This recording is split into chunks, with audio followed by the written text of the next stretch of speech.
let's talk about a very interesting way to look at the goals for summer camp. Yes. You know, a lot of people, when we say, what are your goals for summer camp? You're going to give us this number of weeks sold, you know, upsells, all this revenue. Like a lot of people go to numbers. But I want to share something with you that's going to take so much pressure off of you.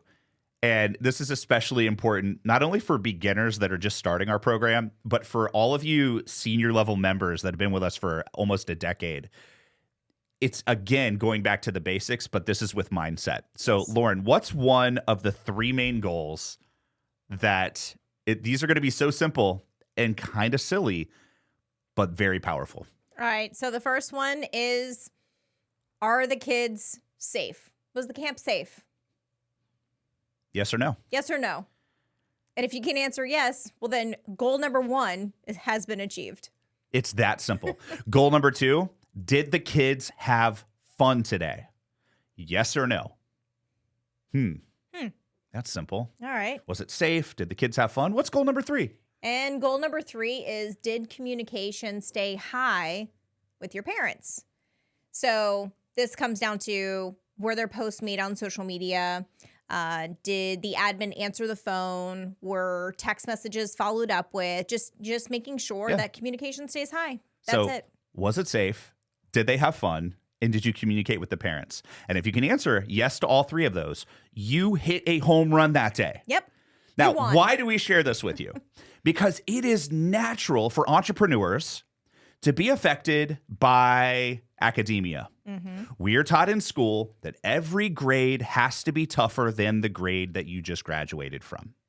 In business, you literally have to do the opposite. As you scale, it has to become easier. Otherwise, you're creating a ceiling that will prevent your growth. So many times, because you guys are overachievers and your heart's in the game and you want to make sure everything is perfect, you end up putting this undue level of pressure on yourself to overperform, and everything has to be just right. But in reality, was it safe? Did the kids have fun? And did you communicate with the parents? Yeah. And this is stemming from also, you know, when we're talking about, you know, on calls and just over the years of things that we've heard, you'll hear people, or we'll hear, you know, our members that will say things like, I just can't figure out rotations. Man, my coaches, they messed it up. And it's like, you're going to allow a rotation from one sport to a different activity to wreck the entire day. And it's like that entire day is deemed bad because a rotation got a little bit sloppy. Like, who cares? So just like brush it off. Did the kids have fun? Was it safe? Did communication stay high with parents? Like, always remind yourself of those 3 things. And if you can answer yes to them, then fantastic. Now, I'm not saying get sloppy. There's always going to be room for 1% improvements. The difference is, am I doing a horrible job, or did I win the day? You know what? You won the day if you hit those 3 marks. All right, Hannah, we want to bring you on for a second. So Hannah wrote, one little moment can affect my feeling of the outcome of my entire day. And we've all been there. We're there with you. We know how that works. All right, Hannah, what's an example that you can think of that comes to mind where just something small, minuscule, just threw you a curveball and you're like, oh my gosh, the day is out of control. But in reality, it's not. One of the things that's happened is keys being misplaced for a vehicle. Someone accidentally takes them home, but they bring them back or something like that. They took the keys home on accident? Yes, and that derails. Well, that's my husband. I have my earbud in. What's up, Dawn? But yeah, that actually made us want to like get out of the business altogether. We were like, we can't deal with it. We're gonna shut down a 7-figure business because Coach Ronnie took the van key home. Yeah. How many of you guys can relate to that at home right now? Like, we have 110 people with their teams live right now. How many of you have had a day, and this could even be something silly in your personal life. This could be, you know, your marriage, like, she burnt the toast again. I want a divorce. You're like, what? What just happened? Yeah.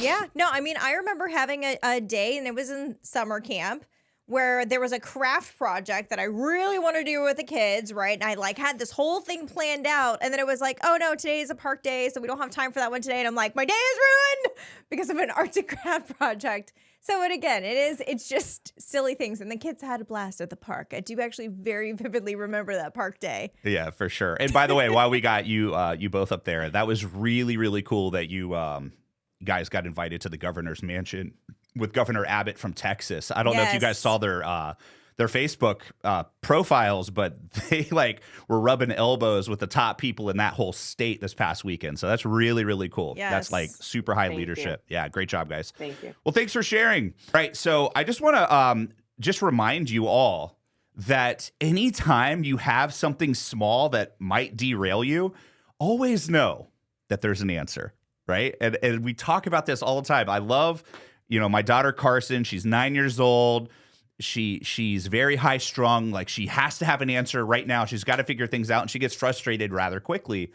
And I always look at her and I'm just like, there is always an answer. Oh yeah, it makes her so frustrated though. Every single time that she's like, ah, and it'll be something silly, and Duane goes like this, and she's like, Because she knows there is always an answer. So here's the thing. In the spirit of the mastermind, this is one of the reasons why I love this group so much. I just want to read some comments because check this out. Coach Sydney, she says, we have air tags on all of our keys for that reason. Mm-hmm. Fantastic. That is a very awesome way to operate a very small system that'll work. Here's another thought. What if you have a top secret box that only has spare set of keys? So even if Coach Ronnie, that guy, he takes that van key home again. He's been a little bit forgetful lately. My favorite were the walkie-talkies. They would take walkie-talkies. They would always go home. Yeah, then you're like, hey, Ronnie. You're like communicating with him at his house. But here's the thing. There's always an answer. So put a box, put like a little hidden box that only the owners and the director knows about. And you can unlock it and grab an extra set of keys if they forgot the keys at home. And also, of course, if they keep doing it, then just fire that person because that's bizarre behavior. But anyways, you guys get the point.